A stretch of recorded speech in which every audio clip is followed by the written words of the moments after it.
I was like, where's the music at? We don't start unless we have music. Hello, everyone. Happy Sunday. Welcome to our last Olympics live stream, the journey to Paris. How about our last pre-Olympics? I love that. Because we'll have one post-Olympics. We will. Let's make sure we're deciding that right now, right and here we'll and now. We'll toast you coming home. Absolutely. Bonjour, mes amis. Bonjour. I'm Jala Washington. Yeah, he loves to outshine me with his French. It's really good. I took it in high school. I took Spanish, but I'm working on it. Jala Washington here, your host for the Journey to Paris Olympic Lives, of course, co-hosted by the lovely Richard. Richard, who's stealing the show in his beret today, by the way. You'll understand why he's referring to himself as Richard later in the show. I'm really happy to be sitting down with you today, Rich, because wow, this Olympics project has been an entire year in the making. You know, it's one thing to go and cover the Olympics, but it's another thing to do so many stories and so much pre-Olympic coverage. So I'm a little sappy and emotional, but of course you are. Yeah, it's been a journey, and but you won't have time to be sappy and emotional next Sunday. I know. Or next maybe Sunday. Starting on Friday, because it'll likely take you hours and hours to pack. Well, first of all, we should have rolled the photos of what I've already packed so far. I didn't think to have those, but I've already started packing. Yeah, I have. Okay. I have. So I'm looking forward to it. It's right around the corner, like I said. We have a good show coming up for y'all today. As you can see, we've got some treats here on the table. It would not be a send-off celebration without treats. No. We're not allowed to have champagne live on the air. At least not in here. At least not in here. But really looking forward to just kind of, again, wrapping up the show because it has been a journey. So, all right, we always talk about local athletes and who I'm profiling and people who have qualified. Well, Team USA has over 40 Texans heading to the Olympics. Okay, take a look at this map. This is Team USA's map. They have literally broken down all of the athletes who have qualified for the Paralympics as well, the Olympics as well as the Paralympics. Simone. Here in Texas, of course, Simone Biles is one of our athletes out of Spring, Texas. Jordan Childs, you see that list goes on and on and on. Again, over 40 athletes who have qualified, and of course, you know, we're keeping our eye on local athletes for Austin, and we have quite a few local athletes. I was actually continuing my research last night, just making sure I have everything prepared, and we have close to 10 athletes here in Austin, if not more than that, who have qualified for the games, ranging from track and field, rowing, as well as diving, swimming.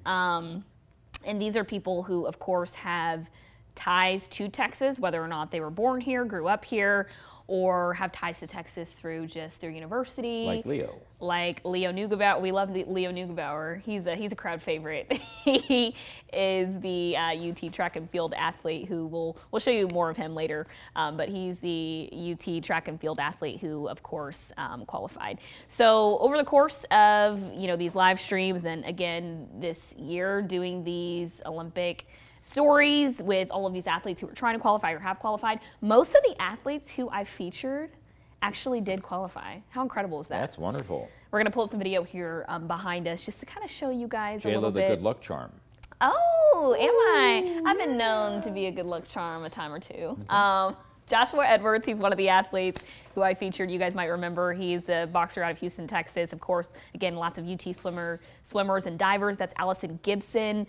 She just recently qualified. Of course, that's Leo Neugebauer, who, again, is our crowd favorite, who is going to be competing for Germany, but, again, he has those Texas ties. Akeelia Smith, she's also going to be going. Did a story with her. Yep. She's going to be competing with Jamaica.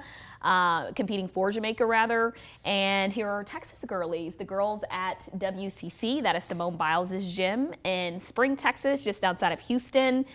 They're actually, Simone Biles as well as Jordan Childs have qualified for the games, and they've got a couple of teammates who are going as alternates. Kate Nifton is a rower from Austin. She's going to be going. Did that story with her dad, of course. Loved that. Her whole family's going to cheer her on, and I know Joshua Edward from Houston, his family's going to be cheering him on as well. So, what's been your favorite story that I've done? Leo. Leo Nugavar. I mean, Why, just because of his muscles? Because he is so animated and has just an outstanding attitude. I also like the story you did on Achilea. The young man, the Paralympic, the guy that's going to compete in the Paralympics, if he's able to get there. Paralympic archery. Jordan White is his name. Yes, and of course, yeah, he has a fundraiser right now because he's not sponsored. So I know that we were talking about just trying to get him there because he's qualified. He has a unique story too. We featured him a couple weeks ago, but literally just started para archery less than a year ago and was able to qualify, which is really cool. Also, over the course, Rich, of doing these local stories, I've gotten to do cool things like travel to go to events where they bring in Olympians. So Gabby Thomas, by the way, another local girl. I love all of these local athletes who I've connected with, and to see them accomplish their dreams is incredible. So Gabby Thomas, she's remarkable, track and field. She's going to be competing in the 200 meter. Connected with her at New York. You can see that media summit. That's Tara Woodhull Davis, also another Texas connection from UT Austin. It's, again, Texas, we really do dominate in everything, and that proves to be true as well in sports. Jeffro, he is breakdancer from Houston. I enjoyed that story too. Breakdancing is now officially an Olympic sport. He's also going. Y'all, the list goes on. I'm getting all excited because I'm realizing how many people we featured. Suni Lee, she is not a Texas native, but she's a crowd favorite. We bonded Track over. And field. No, that's gymnastics, Suni Lee. Okay. That she is a boxer. He's Taekwondo. So again, the list goes on and on and on, and it's kind of fun to look back at all of the stories. What's he doing there? He's also a rapper, apparently. I don't know. Okay. Hidden talents. Okay. She's also a break dancer. So again, what we're showing you here, these are all of the athletes that I've been able to. Oh, look at me asking a cute little question at a press conference. Had to get the little shot in there showing me in action.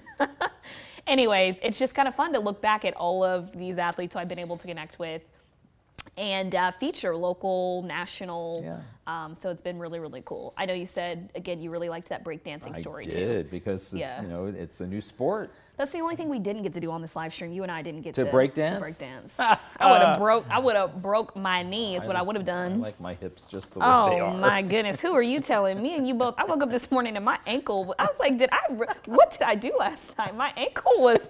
I'm serious. I'm like, is this what it feels like to get older? No. Oh, you feel great, huh? Yeah. That's why I won't break dance. Well, trade me, because I am struggling out here. Anyways, so it's been a fun ride. And hey, by the way, our digital team is working on a full list of Texas athletes, Austin athletes who have qualified for the Olympics who are going to be in Paris. And you guys can expect that story up this week. And I say you can expect it up because I'm handing them that list over this week as well. So lots of fun. Speaking of, obviously, athletes who are going to be competing, there are some really unique venues in Paris that I'm really excited to see up close and personal. This one has got to be my favorite. It is called the Eiffel Tower venue. Look how cool that video Literally, is. The Eiffel Tower is in the middle, like literally right behind this venue. This is where they're going to be playing beach volleyball. We've got a colleague here, Brianna Hollis. She's a big volleyball girly. She plays all the time. I know she would be absolutely losing her mind if she got to be there to see that. But you can see those Olympic rings on display, as well as the Eiffel Tower. There are lots of different sort of unique venues. I was looking them up earlier. So you've got the Eiffel Tower Stadium for beach volleyball, obviously. Lots of seating for all of the spectators. This is where they're going to be playing basketball. They also have a lot of, they've got a competition at one of like the unique iconic places in Paris. We're going to show you that video in just a bit, but it's the Palace of Versailles. Mm-hmm. It's like this gorgeous, the architecture there at this venue facility is absolutely gorgeous, and they are going to be holding the equestrian competition there as well. So I think it's really cool that Paris is really kind of taking its unique culture and really just kind of putting it on full display for everyone. What this one is? What's I want to say... Because it looks like it's on the outskirts at the very edge Yeah, that of might the be Olympic shooting. Village. Yeah, that might be shooting. Oh, okay. But there's the Palace of Versailles, which how I mean, pretty. look at how gorgeous that is with all the architecture. It's a really big attraction for tourists as well. And yeah, can you imagine just going to the Olympics and getting to compete there for the equestrian competition? Really, really cool. I love that. Okay, so as we wrap up our show here, I wanted to give us the opportunity. Hang on. What has been your favorite story to do? Oh, gosh. He's going to put me on the spot. Let's see. My favorite story, probably the Kate Nifton rowing story. And that was my favorite story because we did it in 2 parts. I interviewed her father first. He's a longtime rower himself, grew up here in Austin, and got her involved in it. And he's just such a proud dad. And it really kind of, for me, stood out just because, you know, he's put so much into this. And again, to see her Olympic dreams come true based off of him getting her involved in the sport was really special for me. That's wonderful. Yeah, her whole family's planning on being in Paris, and they're going to be cheering her on. And if you guys caught that story, you know, they said the Olympic curse has been broken because for literally generations, her father tried to qualify for the Olympic Games. His father tried to qualify for the Olympic Games, and then she was the first one to do it successfully. So that's a story for me that stands out. Good. Yeah. Also, Jordan White, the Paralympic archer who I featured, he was another one. The story's really where, you know, there's so much depth and background to these athletes and what they've gone through to really get to where they are. I think those are the ones that really kind of, they stick with you. Those are the ones you never forget. Right. So good. Yeah. Thank you for making me get all deep today. Yeah, no problem. Okay. So right here, we'll show you. Oh, we already pulled up a close-up. Okay, so we've got some treats. These are tartelettes right here. And these are macaroons. I bought all of these good treats from H-E-B, but the reason why I want to draw your attention to these tartelettes, because I did a story with a Austin chef. He is actually Parisian, but he lives in Austin now. And he has his own company here. They're called Folly Pops, and these are Folly Pops. Okay. So that's the brand. You can buy them at H-E-B. And he makes these tartelettes with all natural ingredients. They're really, really delicious. He was a host for NBC for a show called Breaking Baguettes, where he got to help Olympians, teach Olympians how to cook. And then he also got to like do a fun segment with them, kind of sitting down and breaking bread and all of that. So really loved meeting him for that story. He was gonna come here for our live stream today, but he is unfortunately out of town. But because he loves me so much. Of course he does. No, because he loves KXAN so much. He wanted to be sure to send a little message to us. So let's take a look. Good morning, Jala and Richard. I'm so sorry to not be with you this morning on set. I'm so truly happy to bring Breaking Baguettes in Paris. Remember, get your best bread in the bakery in France. Je voudrais une baguette, s'il vous plaît. That's the best way to order it. Thank you so much. See you soon. Bye-bye, guys. Thank you. So you'll see him over there, yeah, right? I'll see him over there. And remember I said he was the host of Breaking Baguettes. You can see him sitting down with 2 UT divers, one of them who qualified, Allison Gibson, for that series Breaking Baguettes that NBC Sports did. And it was cool. We got that behind the scenes look. And he's just a really positive person. He's got an infectious energy.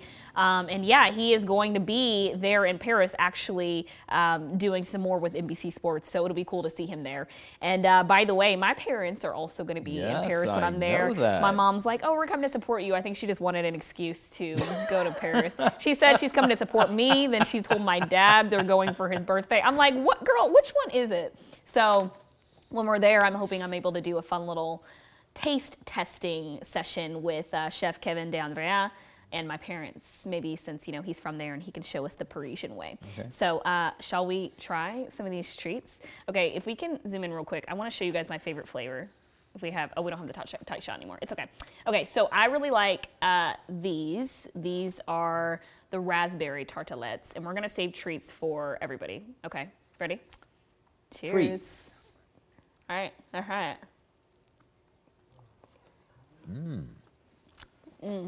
So good. It's caramel center. Oh, that one's caramel? Oh, you're not going to eat your whole thing?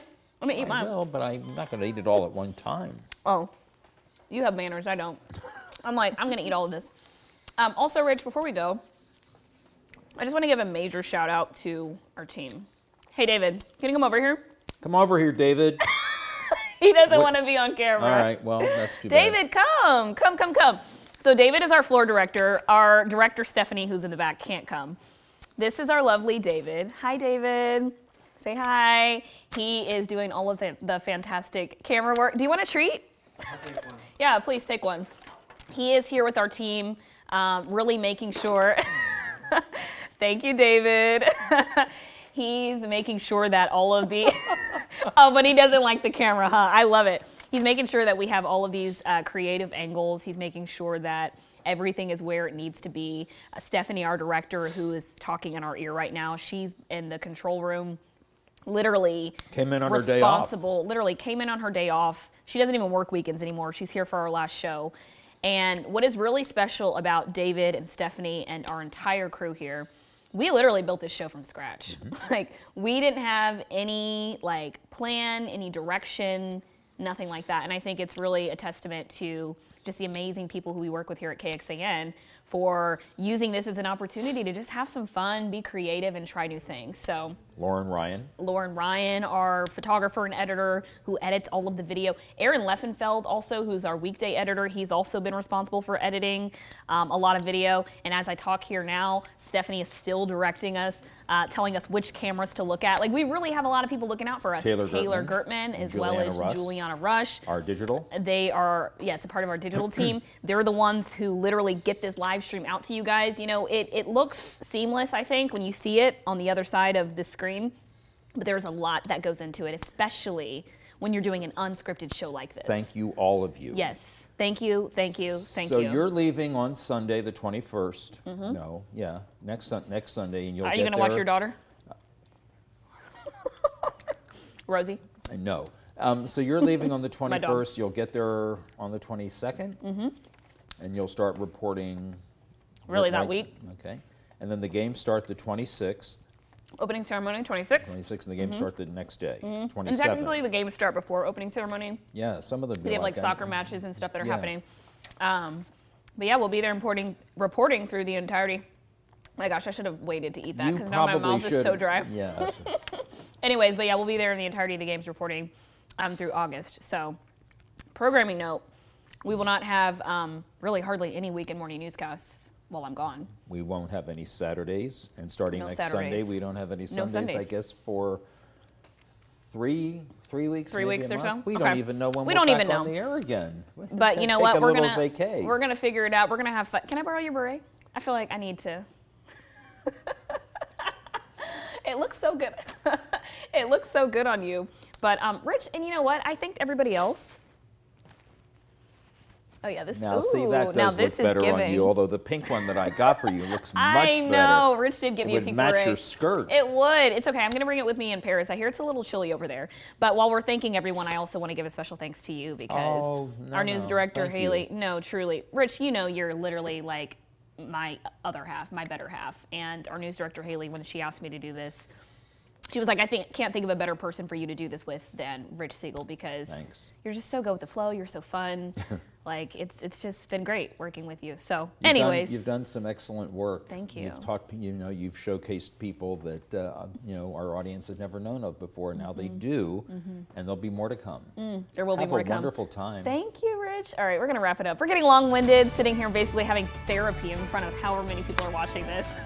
We so appreciate y'all. You can follow all of my coverage. Follow me on Instagram, follow me on X, follow me on Facebook. We'll have all of this coverage for you on a daily basis, live reports. I'm going to be reporting for our morning show Monday through Friday. Be sure to tune in. Rich, I will. I'm going to be FaceTiming you. You're going to miss me. I'm going to miss you more. Au revoir, mes amis. Bye, guys. Thank you so much for tuning in. We'll see you back here in a month for our post-Olympics wrap.